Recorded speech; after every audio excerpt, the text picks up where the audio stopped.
Krijgen we de link voor de stream? Oeps, ik ben al te horen. So we're good to go? Okay, so welcome everyone. It's great to see all of you here. I'm Michael Bogdanski, the CEO of Micvac, and I want to say a huge thanks to all of you joining us here in person and online. For those here, we have some drinks and snacks coming, so please enjoy. For those of you guys online, we owe you one. What you're looking at here at our stand is a Micvac automated, integrated processing and packaging system that is fantastic for chilled-ready meals. We're going to demo after the panel.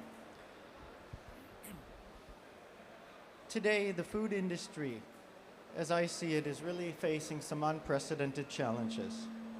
There continue to be inefficiencies, waste, labor challenges, whether it's cost or even finding labor. Frankly, the bottom line. We are a company that sees absolutely huge opportunity for relevant innovation to help tackle these kind of issues. And that's why today's panel discussion, advancing chilled ready meals, is so important. So with that in mind, I will introduce Costas, who will be moderating the panel. Costas, the floor is yours. Thank you very much, Michael, and a real pleasure to be here. I'm quite excited about these four gentlemen who basically represent all different facets of the food industry, the packaging industry, and getting meals to our tables in a tasty, fashionable way. I've prepared a few questions for the panel, which we'll be going through over the next 45 minutes or so, and I'm very aware we are the last thing between now and the party and having some food and drink. But this will for sure be really, really good. I see some people walking in the hallways here. We have free insights in the industry coming up. So come join us here, come listen in. You might also get some free food after that, but insights first. I'm going to ask these gentlemen to introduce themselves. Actually, let's start at the far end. I guess I have a question to start with you, Andrew. And actually, this is a question for all of you. Of course, who are you? But the main thing is, why are you here? What are you hoping to find here at Anuga Tech? Hi, so I'm Andrew Stirling.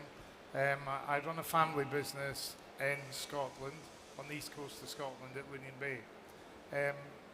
I got involved with Micvac a few years ago, and this was part of the innovation that we do within our business, and we decided to come over here when we got the invite for me to kindly get the opportunity to stand in front of your camera with a happy smiley face. Anuga has so many different machines that we use, and it gave us the opportunity to also possibly see and get new ideas. Excellent, thank you very much. Knut. Yes, why my name are you is here? Knut, and I'm coming from Sweden. And as Andrew, I'm a farmer from the beginning, and we had our own farm shop, and then we wanted to do ready meals. And ready meals, since we not were in the industry from the beginning, we wanted to have something safe. And when we found the Micvac technique, we realized this is something that we can grow with. It's an easy technique. It's a technique that makes us effective. It forces us to be effective, and it's a safe technique. That's the main reason. And the reason why we are here is that we want to be even more optimized and buy new filling machines so we can reduce the costs even more. Have you, maybe if we'll get to Corey in a moment, have you already seen something that has surprised you walking around today? This industry is big.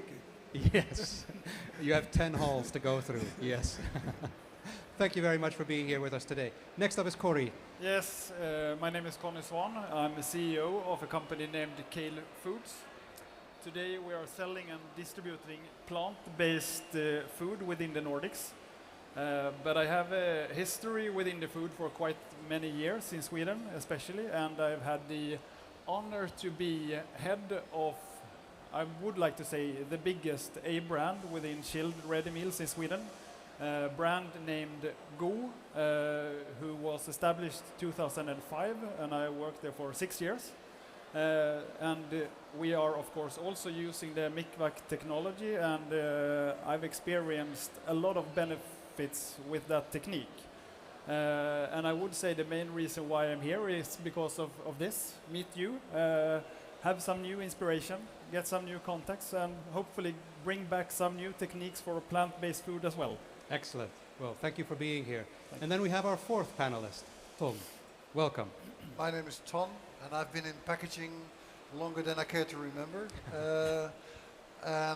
Currently I'm here in my role as Executive Director for the European Contract Packers and Contract Manufacturer Association. And I always like to see how packaging is used at the end and what sort of impact packaging has. So, happy to participate. Yes, excellent. And you're also quite fresh onto the hall today. So have you already seen something of which you think, oh, taking that home with me? I haven't seen that much. I've been running around 2 halls only so far. What I've seen is sustainability, of course. The big topic, of course, every day is the sustainability and how you can process more sustainable. So I think that's always a nice challenge to see. And I'm going to be running around here today and tomorrow. So see Excellent. more. Excellent. I realize I need to introduce myself as well, because I'm the 5th person here on screen. So my name is Costas. I'm one of the board members at Micvac, and I basically my life innovation in consumer goods. And one of the reasons for, well, getting on this board is because Micvac's doing all kinds of stuff I find incredibly cool. More about that later. I've prepared a few questions for you, gentlemen. And I suggest, actually, we start on this side, if that's okay with you, Tom. Okay. I'm going to start with a really big question. This is also why it's so interesting for all people walking past the stage, because it's not just a big sort of show and tell about Micvac. It's about what's going on in the industry in particular, which these gentlemen know everything about. The first question I would like to ask, and it's not a trick question, but a lot of what everyone here is presenting, what Micvac is presenting, is about innovation. And innovation is a bit of a misused word. Correct. It means many different things to many different people. But I'd like to turn it around. So when you think of innovation being the answer to things, what was for you originally the question when innovation popped out as the answer? The question for me would be, why haven't we started before? Ooh. Say a little bit more about that, please, Tom. If something is so innovative, was it so innovative because the technology has changed, or was it so innovative because we just forgot to see it? We just forgot to look at it. And I think if it's technology which has changed, I think it's interesting to see how we can adapt this and make this fly as soon as possible. Mm-hmm. And if it's something we've overseen, why did we oversee it? Was it not obvious enough, or was it not a cash maker enough? Yeah. And speaking specifically for packaging, which I know you know a lot about, is there a particular knee-jerk reaction almost when the word innovation comes along? Packaging is all about monomaterials nowadays. It's all about sustainability. It's all about recyclability. And I would just be talking about this with some gentlemen. If you talk about the packaging of a carbon footprint, the packaging is just 2%. The product inside is 98%. Yeah. So you can tweak the packaging to, let's say, 1%, but then the product inside is still the main component, the main contributors to carbon footprint. Yeah. So packaging, of course, has a role to play as protection for the food. If the packaging is not sufficient, your food can be great, but it will deteriorate. I'd like to throw this question to the whole panel in a way. I do see Knut having sort of a very pensive sort of body language there. Knut, what does this make you think of? Innovation as the answer. What is the question that came before? What does that mean for you? For me. Do you hear me? Yes. Maybe I misunderstand the question, but for me, this is the innovation. And when we talk about this technique, and then the question was, how can you make food more sustainable and reduce the waste and have a heating method that is safe and where you get a long shelf life and easy for beginners. Easy for beginners. For beginners. I was a beginner. I sometimes call Micvac food industry for dummies. And this technique is food industry for dummies. Yeah, the Micvac team, do you hear that? That needs to go on some of these democratizing food technology. Food, busy and plant-based, you're in an innovative field in itself. Yes. What for you is the question you're trying to answer with innovation? Yeah, I'm so happy that you asked. For me, innovation is about making tomorrow better. So that would be my first. So how do we make tomorrow better? Through innovation. And then tomorrow is a big word. Yes, tomorrow covers many things. It was a big question and then a big introduction. But then I think there is two large streams going on. You have a huge innovation part within energy, and we can all see that. But then I would like to focus more on the food, because our food is going through a huge transformation. And I don't think that we have even seen the start of it. Because if we should make a better tomorrow, if we should reduce the climate impact, there needs to be a change within food, within a lot of different areas. Both what we consume, how much we consume, how do we make sure that we have no waste. And I think boiling it down, then innovation for me is how can we really reduce the climate impact for real and still manage to have good, tasty, healthy and sustainable food. Yep. That sounds like trying not to compromise, which we're going to talk a bit about a little more later. Andrew, can I ask you your thoughts? Maybe also from what you're hearing here, what your own angle in this is? My thoughts would be that I grow potatoes, and to expand the sale of potatoes, which was mainly fresh, we needed innovation. And part of the innovation was what Micvac were able to create so that we had a shelf life. And in my time, we have supplied schools, hospitals, universities in Scotland, and we've seen the demise of the people coming in to eat the lunches because they stay and go out on the street and they buy fast food.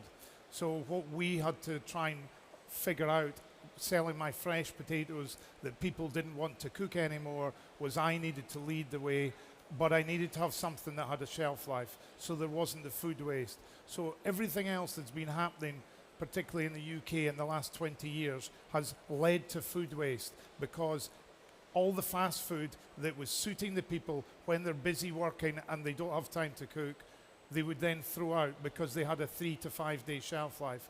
Now Micvac's come along, this has opened the door up for the food waste saving, getting the packaging right, and now people can have the nice meals that all these different companies are creating in their fridge. It's healthy, it's like a chef's cooked it, and they can come home and have it on their plate within 4 or 5 minutes. Yeah. You mentioned food waste quite a few times, and actually it came through a little bit in the other three answers from the other three gentlemen as well. I'm thinking also, Tom, you mentioned sometimes you haven't seen it, even though it's been right in front of you for a long time. That's kind of what innovation characterizes. Food waste wasn't really an agenda topic 10 years ago. So I guess my question is maybe taking that topic to the other three gentlemen again. Whose problem is this, and who's solving it? Is it regulatory that is telling you have to do this? Is it your desire for a better tomorrow that's just making it almost like an intrinsic driver? How does food waste work in your views? And I'll take any one of your answers, and you all have your own mic, so you can start talking whenever you wish. I would say it's pure ethics. Ethics. Because the right thing to do. At the moment, 1.3 billion tons of food is being wasted. That's enough to feed a lot of people. So apart from the fact that it has an impact on the climate and on the carbon footprint and everything, we cannot afford to throw food away while people are still starving. Yeah. So even if there's not a metric measuring it, it's not appearing in a report anywhere, it's an ethics. It's the right thing to do. Yes. Gentlemen, what are your thoughts on food waste as triggered by Andrew? I kind of agree that I think it needs to start with everyone. You can't put a thing like waste to be someone else's responsibility. You need to start and you need to act and behave like that. But then I do think that when we're in a company, we also need to take responsibility. And I think then we need to be bold and to make decisions that actually reduce food waste. If we can choose a cheap option or perhaps something that is a little bit more expensive, we need to dare to do that. We need to dare to take the right decisions. Yeah. Very good. Knut, anything to add here on food waste in particular? Yes. We have food waste in the industry. We have food waste in the retailers, the wholesalers, the retailers, but we also have a lot of food waste in our own refrigerator. And with this unique method, like my mother, when we started, she had been eating our dishes when they have been like 3 months old, 6 months old, because this technique is so safe that you don't need to have any waste. Yeah. So I think I'm sounding like a salesman now, but A little bit. but But in the nicest way. yeah, but so it can reduce the food waste in all different parts of the chain. Yes. So food waste, I guess what is interesting, typically when you would think of reducing food waste, you would think, oh, that probably means I need to compromise somewhere on something else. Maybe I need to cook it for longer or sterilize it in some way or pasteurize it, and then the taste goes down. So I guess my next question is about you all as, let's say, food technology experts, packaging experts. What are the key compromises that you're trying to stay away from, where you really think, oh my God, that would just be such a letdown? So it could be on taste, could be on shelf life. I mean, how do you even prioritize what's important? Because for your better tomorrow, you cannot have it all, typically. That's the challenge. Yes. That's the sorry. Maybe you would like to have a first throw at this, Corey. I think I need to elaborate a little bit, but Yeah. for me, I think taste is crucial, because I do think no matter how, even though I would like to have the idea that everyone would like to take the responsibility in driving a better tomorrow, I do think that we need to help people do that. And for me, the result or the answer is good taste. And especially coming from the industry within ready meals, if you have a product that tastes well, you will have people buy it again. Yep. And I think that needs to be the driver in making things, having a demand for it. And then if we can combine that with a technique that prolongs the shelf life, then we have a good start. Yep. Yep. Andrew.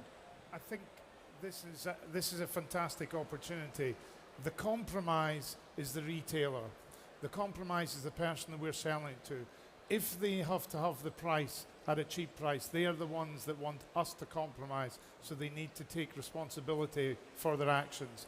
There is no reason that what we produce, and in this shelf life, that it's not something that's a chef has cooked yesterday. That is how fantastic it is. And so, for instance, with a trial that we did with a retailer over 6 months, they saved 93% on the waste in store. Does that mean they will continue to buy from me for the rest of my life? Answers on the back of a fag packet, please, because I don't know. Well, you've just turned your business into a multi-generational business with your son, who was in the audience with us. Yes. And your daughter's taking over. So the relevance of it is the quality is there, the packaging is there. We need the retail side to reach out. I think it's there. The consumer, when they start to realize that they can buy something that can sit in the fridge for 3 or 4 weeks and they can draw down at any time, is fantastic. Mm-hmm. So I think the only compromise is the businesses that we're trying to sell to, who can reach out to the consumer, trying to reduce the price to spoil what we're trying to create. Ooh, yeah, it's a very powerful way of putting it. Ton, what are your thoughts on this?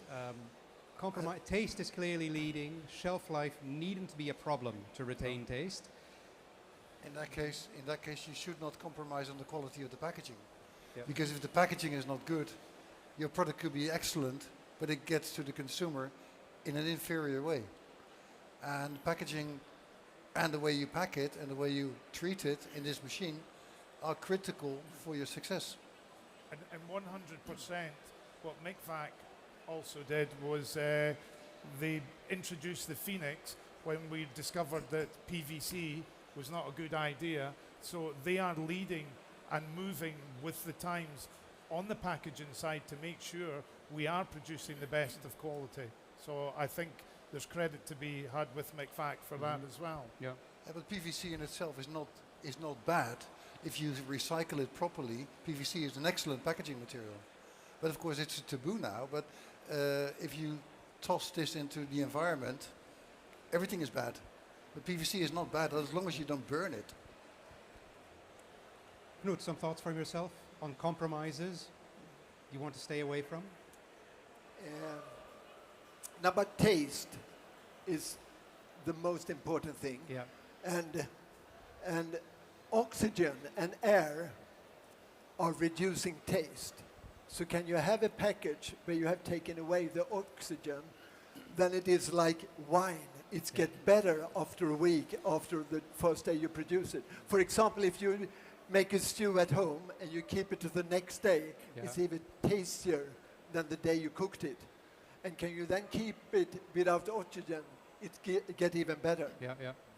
So Maybe can I just staying with you just for a second, just thinking, if you look forward for the next, say, year to 5 years maybe, what are the big challenges you now see coming your way, which might actually also require, compromising in some way? Maybe it's going to be a compromise on cost. Maybe it's going to be a compromise on shelf life. What's coming your way, what you think, oh dear? no, but it's the plastic. Is it the plastic? What? How can we replace with this with something else that is more non-plastic? We're going to have you on a panel for the next Anuga FoodTec in a few years. But so it's the materials is basically a question for you. Yeah, That's I where think you see a that, challenge. and maybe the Phoenix technique can solve that in a way, so we can get more fiber into the package. Okay, and here's a question for you then, which I guess is also maybe a way of taking this a little wider. Who's putting the pressure on you? Is materials becoming a problem? Why is that? Who's making that a problem for you? The whole community, the opinion, the retailers, but in the final end it is environmental activists, and so we have to follow what everyone wants us. And maybe plastic isn't the big problem, but then we have to tell everyone that plastic is the best There's thing good and there's bad. Yes. for food waste and things like that. But if we can replace it and still reduce the food waste, then we have the optimal solution. Yeah. Corey, what about yourself? So challenges on the horizon coming your way?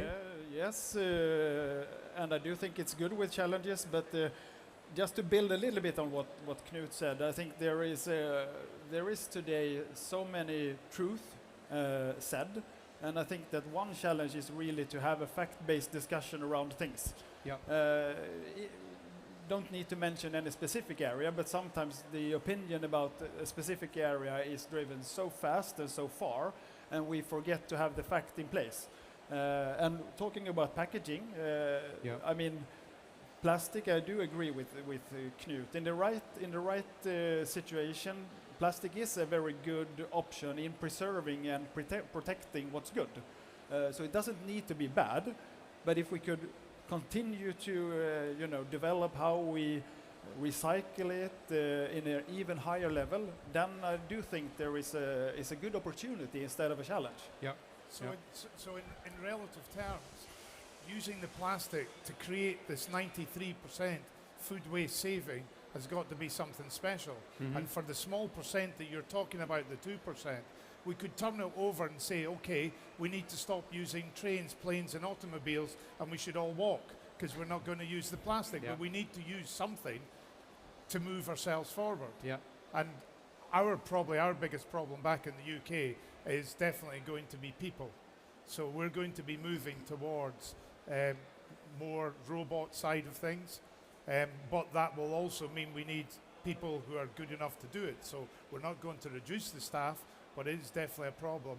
And then the other problem I'm hoping my son will have is that Micvac can keep up with the business that we managed to get in the UK. With the massive growth that you're driving.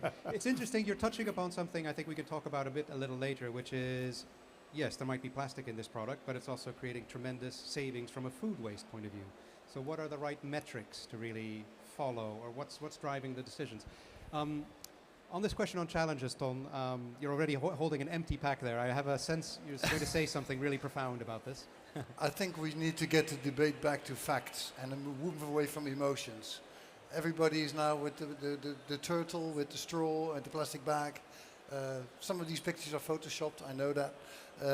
For NGOs, it's also a business model. If you look at this plastic, it's just 2% of the total footprint. So let's look at the positive side that plastic does. Plastic is a wonder material. And try to replace this by glass. Glass takes an awful a lot of energy to produce. It's very heavy, and you have glass breakage. That's quite complicated. Try to do this with cardboard. How? Unless you put the plastics on top of it, cardboard is not watertight. It cannot hold the liquid. So plastic will be the only option there, and we should get the debate back to the facts and move away from the emotions. And that's something where we need to convince, we as the industry, you as food producers, we as packaging producers and packagers, we need to convince the people that there is more than just emotions.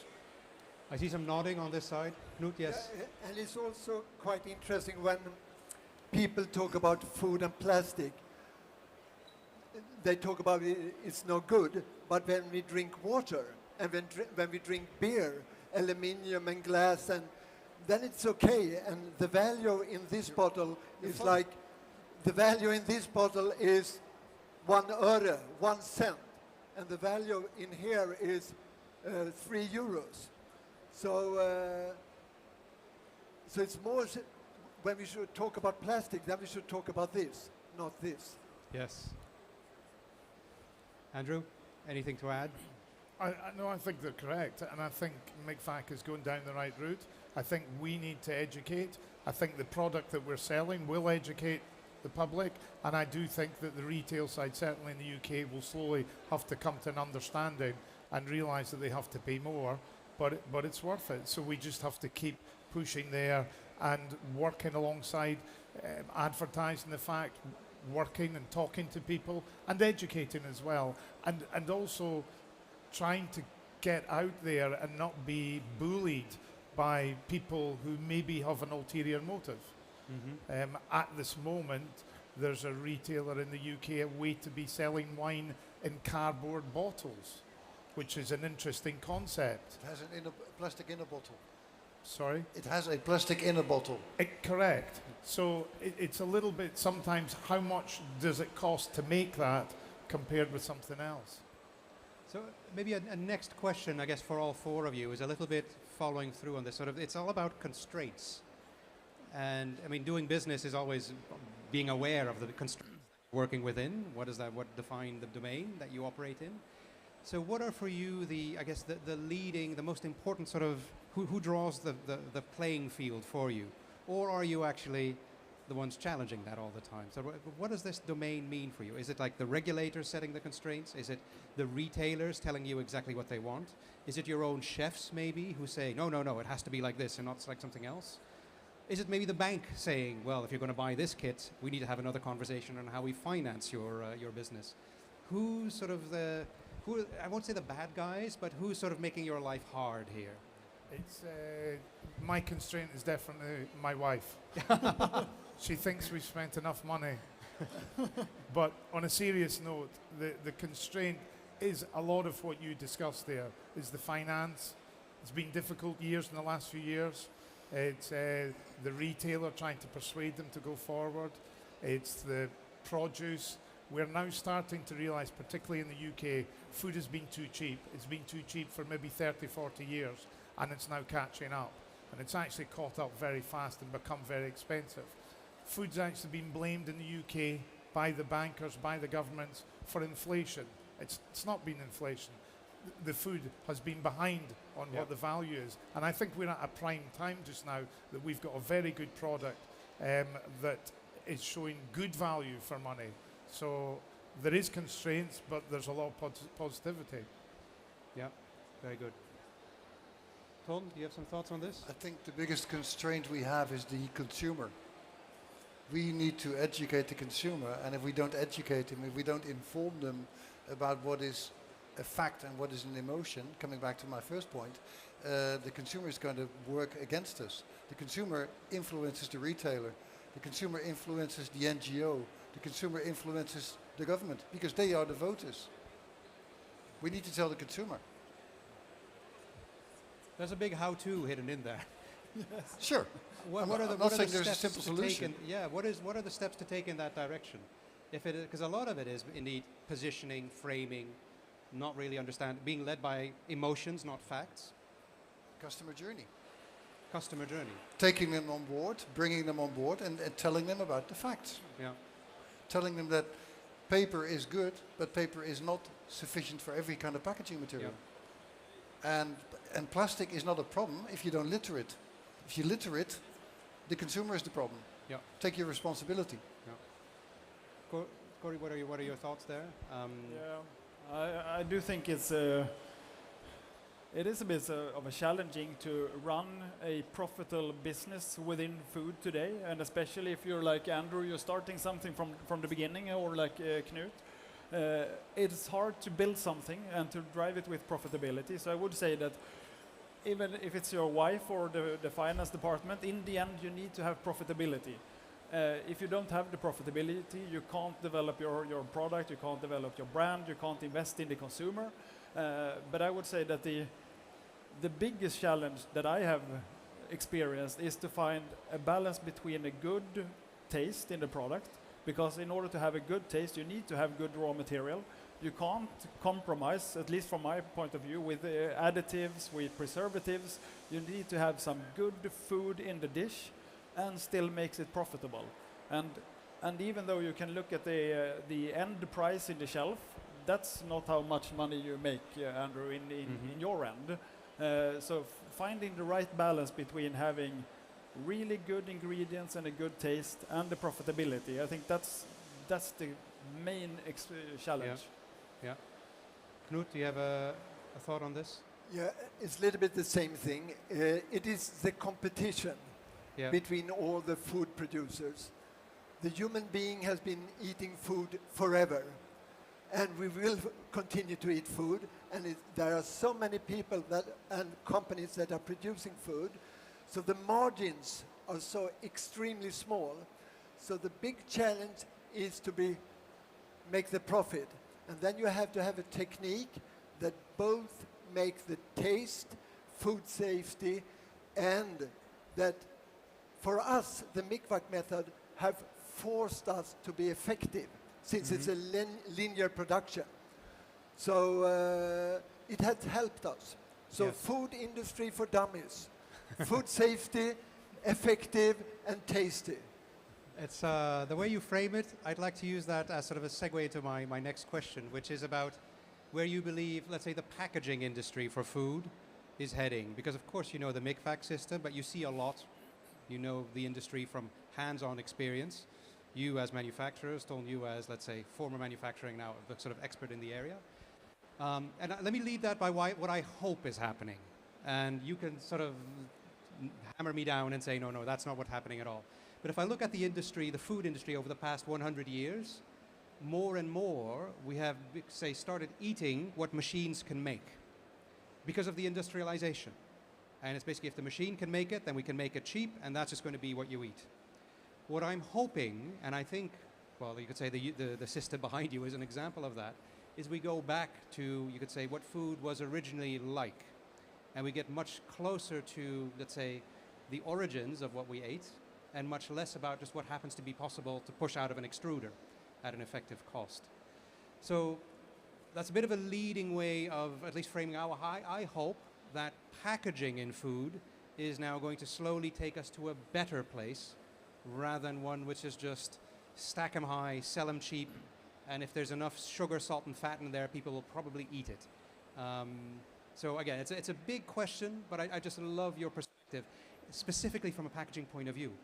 And by the way, Knut, I must say, I love every time you answer a question, you take the Micvac product out of its sleeve and you caress it like it's a little puppy. But it's your sales effort here is wonderful. But it's okay. So it's a broad question, but I think it's one sort of delving into, because there's a lot of change happening in this space. So what is the dot on the horizon you see? I hope it's a good one, and please bring that to life. So Andrew. if I take example of my product, which I'm noticing I'm missing out on something here by not having it out and showing it. But this mashed potato here, if in the traditional way, somebody was to buy the fresh potato, peel the potato, boil the potato, and invariably will not use all of it, will throw out some of it. This is actually a much cheaper way and a much more efficient way. for somebody to buy the product. So it's But actually improving on home cooking. It's Yeah. actually improving, but what they have to have is a trust, and they have to know where it comes from. So, for instance, this potato was basically grown on my farm or in the area, and it's cooked and made on the farm by my family, and it's real time. I'm not saying that other ones aren't, but when you compare that with the traditional way, which I like as well, but it's actually a cheaper way for somebody to cook at home, and it reduces on food waste. So we are going in the right direction, but it's not always what people want to hear. So it is a little bit of educating and trying to go forward with it. So, but okay, I'll get to you guys in a moment, but what do people not want to hear? That sounded like a really attractive thing, particularly given you describe it also as let's say a small manufacturer, not a mega factory, say, creating like thousands and thousands and thousands of tons. It sounds local, it sounds homemade. What's not to like? Why is this such a hard story? It's not a hard story. I think, again, it comes back to where people shop. People shop through the retailers. Yeah. So we need their help, or we need to try and do our own way of selling. But to sell a lot of this, it has to go through the retailer. So we need them to lead, and maybe sometimes they have an ulterior motive on what they want to sell. And specifically, I know that some retailers will actually take money to have a product on the shelf. Yeah. So in relative terms, they sell their soul. So maybe that needs people to be asking the question about how they're going about their business. But if I start doing that, no retailer's going to have my product on the shelf. Yeah. So do we speak about it? No. Corey, what are you thinking? Where's the dot on your horizon? I hope that the dot is more going back to the origin of the packaging.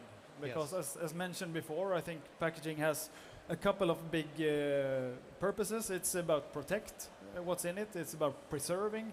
But I do think, without being perhaps the expert like Ton, it has been a lot about selling in the last years. And I do hope that we will see more about protecting and preserving what's good inside. Because I do strongly believe that food waste has been one of our big topics here without having talked about it before. And I think that we can't simply afford wasting food the way we are doing today. So in my hope, I really do hope that we have more focus on preserving the food rather than just perhaps selling. And this comes from a person who works with commercial things, Yes. but I do really strongly believe that, and I do hope so. Yeah. Ton? I think what is critical here, we need to find the sweet spot between what the consumer is going to. Consumer in the 70s spent 1 hour per day cooking. Now it's about 20 minutes. Packaging plays a significant role in that. The way you process the food plays a significant role in that. You cannot have the consumer expecting to get the stuff from the garden, go to the butcher every day. It just doesn't happen anymore. They go to a retailer once a week, if not 2 times a week, once every 2 weeks, or they have it dropped online. So direct to consumer. These changing habits of the consumer is where your food product and packaging need to play a significant role. So the packaging needs to be convenient, it needs to preserve the food, it needs to sell the food, and it needs to make sure that the consumer finds it easy to open and easy to use. And we need to find and work together on that to make sure that the consumer, at the end of the day, has a happy experience. Yeah. Knut? I think that since the competition is so big today, the food companies are getting bigger and bigger and more anonymous.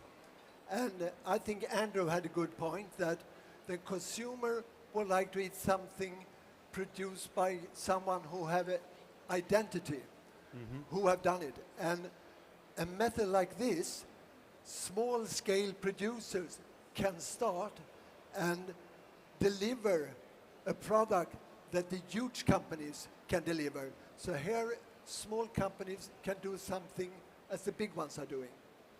I find that fascinating because I guess you are both proof, or actually all three, proof of that at a relatively small scale, you can fight the big players at their own game.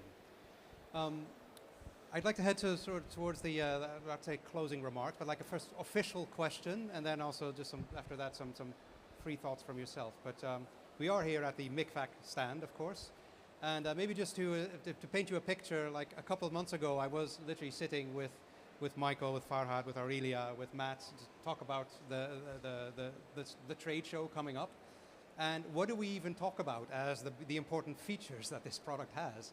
And you kind of sit there and think, well, actually, there's quite a few. It looks nice. The shelf life is there. It's pasteurization very quickly. There's no recalls ever happening, even though there's like something like 350 million packs produced. You get to this like endless list of reasons why it's a great product.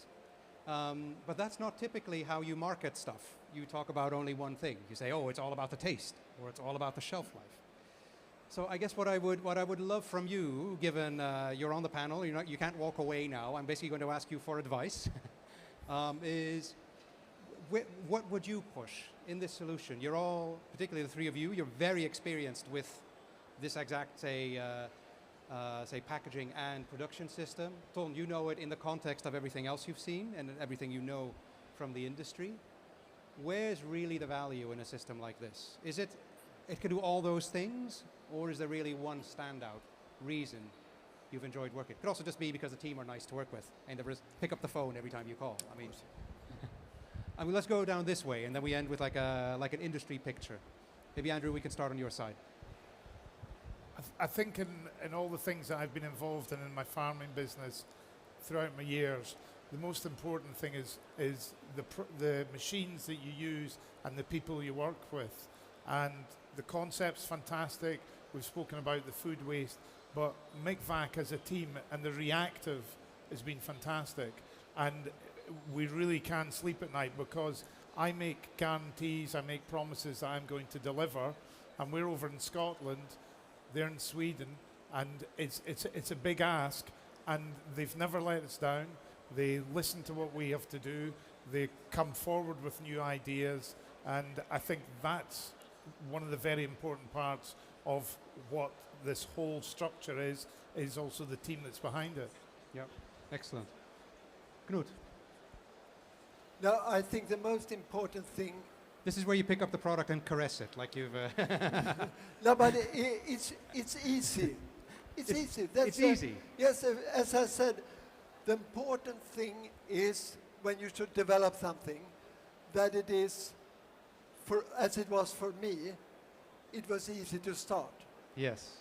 That's the most important thing, that we as I said several times now, starting a food industry for a beginner. Yes. And that was the most important thing. It's a powerful message, because one of the things we did realize is it seems to be the system of choice for businesses getting into the ready meal category. So it's clearly an easy reason then, and yeah, it makes the step easier. Yes, and one thing, when we had the story, the identity of being a small producer, that was easy for us to start competing with Goo. Now, the Goo was our big challenger. He was Goliath, and we were David. But since we were the small ones, it was easy for... We were so small, so we started... It was an interesting, because we were that small. Yeah, very good. This is first time ever I've been described as Goliath. As Goliath, yes. So take that one home with you. Yeah, I will do that. I will definitely call my wife. No, but it's I really love having the possibility to stand next to a former yes, a former competitor, but also a friend in the category. Because we have driven the development of the category of ready meals in Sweden, and I have had so many discussions during my years with more or less everyone at Micvac, and I really love the technique. I think it's a brilliant technique. I think it has so many dimensions that it takes a long time to really master, or at least we have worked with it for several years. So, but what I would say is that it's a brilliant technique, and it's what is so good is it's gentle with the ingredients, so you can really preserve the texture of the content. You preserve the flavor and the taste, and you still have a good shelf life. And I would say, especially looking into Sweden, in order to be nationwide, you need to have a good shelf life. It's impossible to distribute ready meals throughout an entire country if you have a shorter shelf life. So that has really brought life to the category, I would say. And with this new technique, I think this is even improved, and especially I would say it reduced a lot of vulnerability. So it's as you said before, Knut, it's something for you know, it really makes ready meals happening. Yeah, very good. Ton. One of my mantras in packaging is always, it needs to be fit for purpose. And I was responsible for the Pringles can for 8 years, and I know that Pringles can was overspecified. This packaging is fit for purpose because it prolongs the shelf life of your product. And as you say, if you have a supply chain which requires a longer shelf life, it would then prevent food waste. And that's what we're all after. Yeah. We're about preventing food waste, because food goes to waste. It's not good for the environment, it's not good for the people, and it's not good for your bottom line. Correct. So, and if the packaging can contribute to that, you have a winning situation. And therefore I like the simplicity, with all due respect for the technology behind this, I like the simplicity of this pack. Because it's very simple. You have a plastic tray, you have a membrane, and you have a valve. It sounds very simple, and it's more complicated than that, I grant you that. But basically it is what it needs to be. It's the simplicity of the product. You get a good food product, you put it in a good packaging, hence you have a good product. Very good. Thank you, gentlemen. I'm going to ask you for a final statement, just like you introduced yourselves with well, why you're here and what you were surprised to see. I'd like to end with maybe a reflection you have just being here together on stage between the four of you of something you've heard which you'll take away with you. And I can give the example myself, because I thought I knew everything there was to like about Micvac, but I hadn't really realized what we need to put in the, where is Matt? Matt, what we need to put in the materials is democratization of food technology, making what is otherwise seemingly very advanced technology only available to the really big guys, making that accessible for smaller players as well. And it's not like my first pack line, because that's not what it is. It's just showing that technology not only is about speed and faster and bigger and more gigantic, it could also be about smaller scale. It could be about bringing quality with long shelf life. It could be all those things that would otherwise be very hard to sort of get your hands around. That's what I've really sort of learned today, which I hadn't realized. So maybe if we go back, start on your side, Andrew, and just what are your thoughts looking back at this? We spent 45 minutes talking about really only packaging and food. What have you picked up? I think what I've picked up, and it's something that we thought about before, is I think we're a club. I think Micvac's a club, and we're not competitors with each other.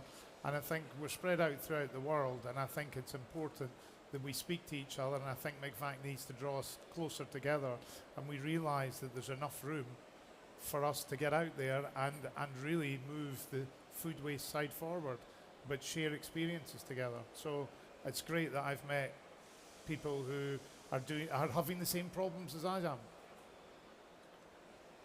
Very good. Knut, what have you learned? There's always something to learn. I have learned that my biggest competitor believes that this is a fantastic method. You said, why did you sell it then? Let's take that away. No, but no, we are a club. That yeah. you can. We are proud of using this technique. It's so unique. Yeah. Very good. I can just agree. It is. I think first of all, it's amazing to be part of a panel like this, and it's also really when reflecting shortly, then you can see that we share the same challenges. It doesn't really matter that we are in Sweden and fighting or cooperation in the category, or if you are in Scotland, or if you are in another country. there are a lot of shared challenges. And I think that's one reflection. And I do really hope that looking back from 10 years ahead, then we will see an even positive or a bigger change towards sustainability and having more developed techniques like this, helping companies, helping customers, helping consumers to drive the sustainable agenda through food. Excellent. And Ton, yourself, having been sort of in packaging since kindergarten, still something new you heard? Oh yes, it confirms to me again that innovation starts with small and medium-sized companies. Innovation does not start with the large companies. Innovation is happening right here, behind us and at your place. Because you are destined to come up with different solutions. Because the big companies like General Mills and all the other ones who do zillions of packs of food every day, they are just maintaining their business. And you need to be innovative. Same thing goes for the packaging and same thing goes for the technology behind it. And this is what I like about these sorts of events. This is where I see also with the members of the contract packers, they need to be innovative in order to be agile. Very good. I'm going to thank you. I'm also going to ask Michael if you're okay to come back and sort of do a closing statement. Because I believe also in the background the machine's being fired up because we're going to have apparently some food straight off the line, are we? Very good. Guys, thank you very much from me. Thank you to the people watching. Michael? Thank you, Costas. And I must say, it's very difficult to add something to this very interesting discussion you guys have had, other than I have also never imagined that we had David and Goliath within the Micvac Club. So thanks to all of you. Good job moderating, Costas. And wish everyone a good rest of your time with Anuga FoodTec. Thank you. Thank you.